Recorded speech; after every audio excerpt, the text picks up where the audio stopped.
you awake? I thought I heard you get up. Yeah, I'm awake. Sorry, I just can't sleep. Are you thinking about him? Yeah, a bit. You should get back to sleep, my love. I'm fine. No, it's okay. What else is on your mind? I don't know. It seems weird, but I had one of the most vivid dreams of my life.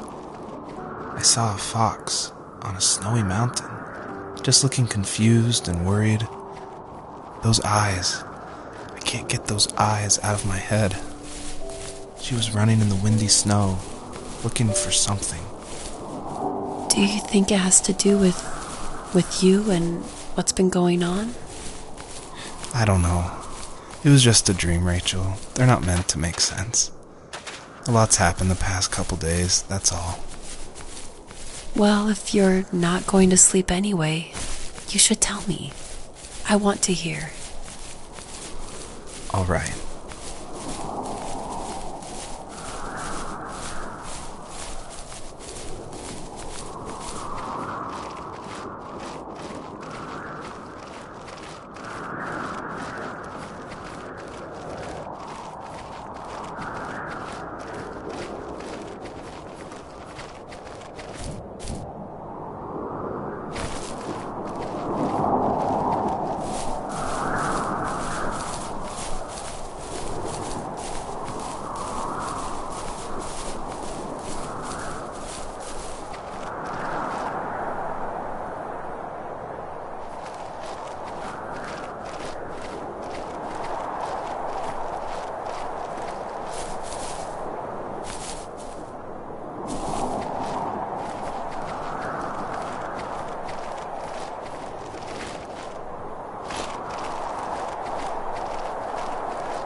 So, not far from her home, she followed that path to something unexpected.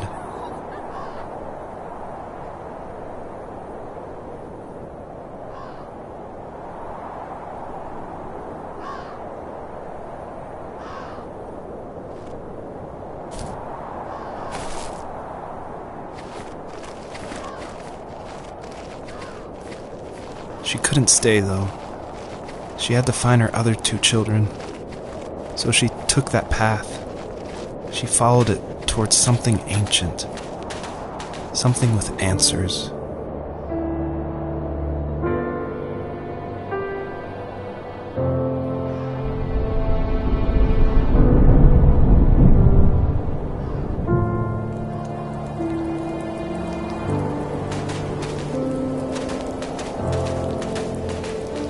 The fox looked high and low, searching for any sign of her cubs. Points of light showed the way to this ancient tree. It was as if each one had a story to tell, all their own.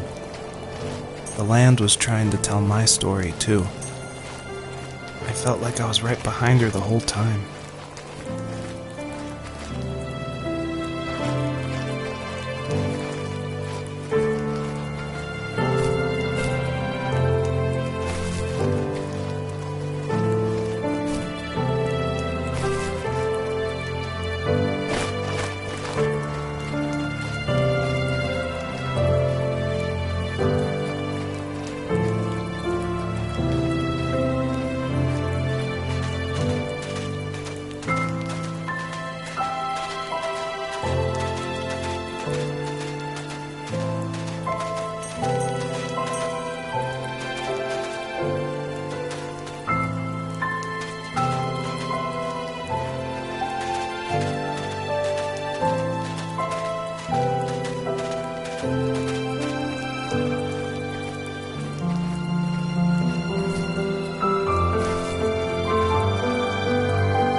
As a kid, did you ever do show and tell in your class?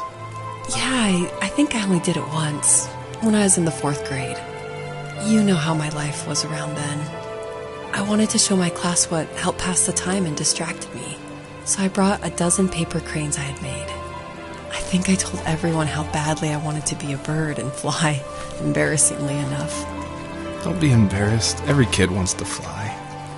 For me, it was another toy from my dad, a wooden boat. I remember guarding it so carefully in my hands as I walked into class. When I sat down, a group of boys immediately made fun of it. They asked which trash can I found it in, or why an ugly log was my favorite toy.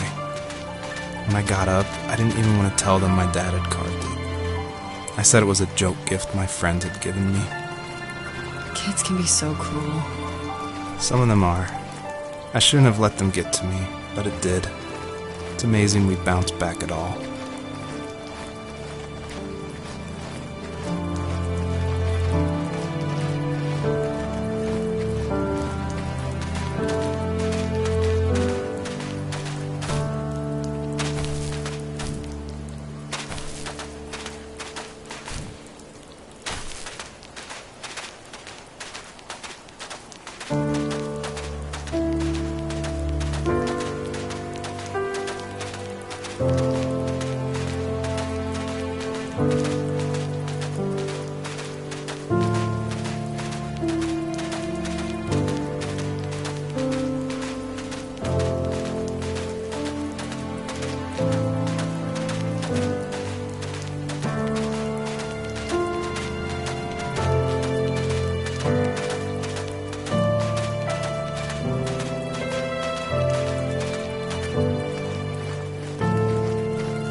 Do you remember what my dad did for a living?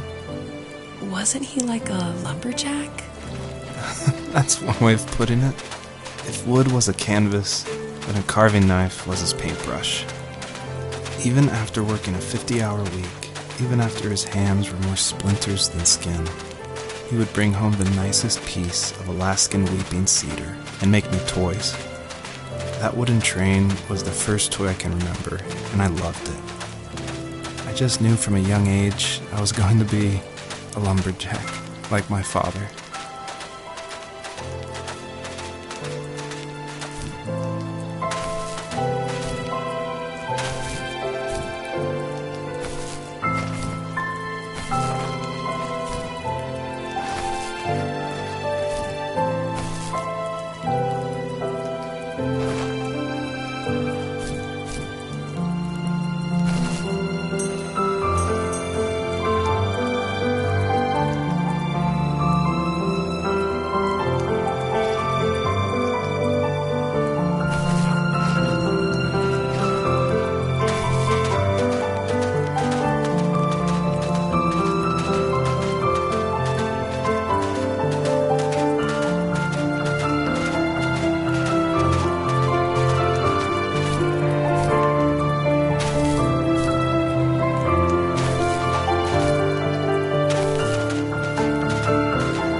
My teenage years were full of sketching, angst, and trouble. I wasn't popular or unpopular. Maybe just forgettable. I guess that gave me a sense of freedom. So I hung out with crazy kids, doing crazy things, even though I mostly just watched the chaos ensue. We did it all. Put fireworks in mailboxes, hide roadkill in people's garages, break windows of the barber shop in Anchorage. My dad was furious, but he was so busy working he couldn't do much to stop me from going out. I think being an adult means there's no one to stop you making hard decisions. He had to make a living, and he couldn't be in two places at once. Yeah, I realize that now. But at the time, I was sure he was more interested in growing his business than what was going on with me.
He was working another late night, and my friends were over, saying how bored they were and how they had come all the way out to my house for nothing.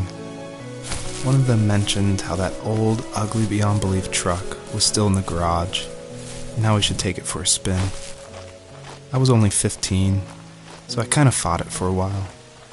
The next thing I knew, we were careening around the mountain path, rocks spitting onto the sides of the cliff, while my dad's cringeworthy bluegrass blared out the speakers. I drove while my friends were in the back of that yellow and purple truck, throwing beer bottles and trash at anything remotely interesting. Felt like I was soaring in the air with borrowed wings. But all good things have endings. A cop outside of Eagle River pulled us over after he saw us send a bottle rocket into someone's yard. What followed was a long night of talking to disappointed adults and feeling smaller than ever.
After he drove me home from the police station, I blew up at him, saying how I never wanted to be like him, how I was going to be someone and leave that hick icebox for good.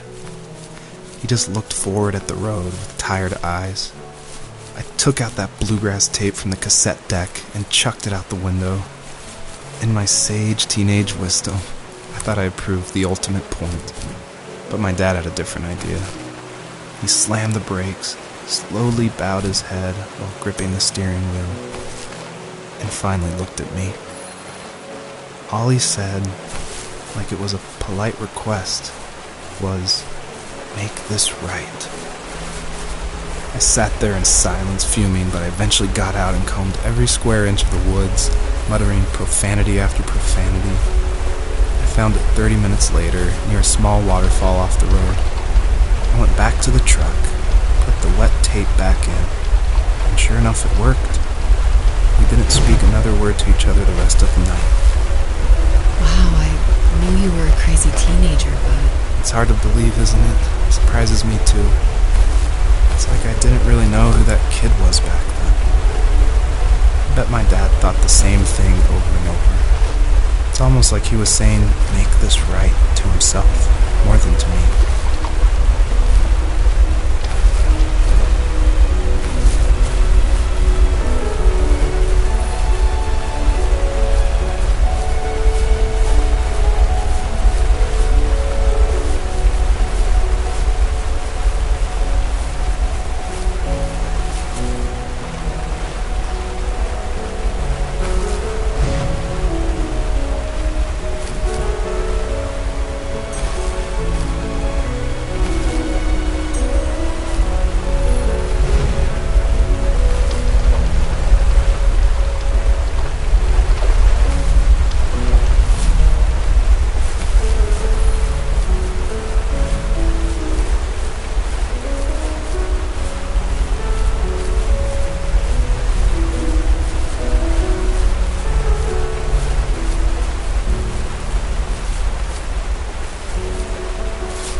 My friends would laugh about that night and talk about how crazy it was, and I laughed along, pretending it didn't bother me.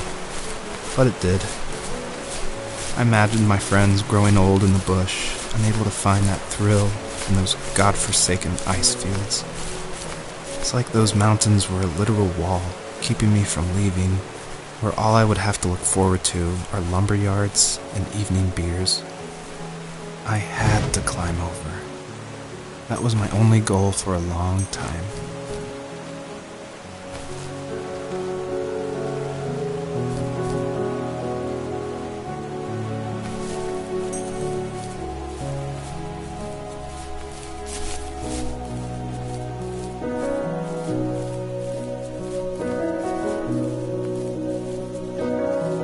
If there was some way I could take my love of drawing and turn it into a way of escape, nothing would make me happier. I wanted to create instead of tearing trees down. I wanted to move to the lower 48, not because I hated it there in Alaska, but I hated the idea of it. It's like all of that spite inside me had created this monster which followed me around my whole teenage years. I put so much energy into doing what others didn't expect of me. Why did I do that? There's one fact you're forgetting, though. If you didn't have that fire in you, we probably would have never met. You're absolutely right. Maybe the destination is all that matters in the end. But then why am I awake? Why am I seeing this fox go on her journey? And why can't I stop thinking about my dad?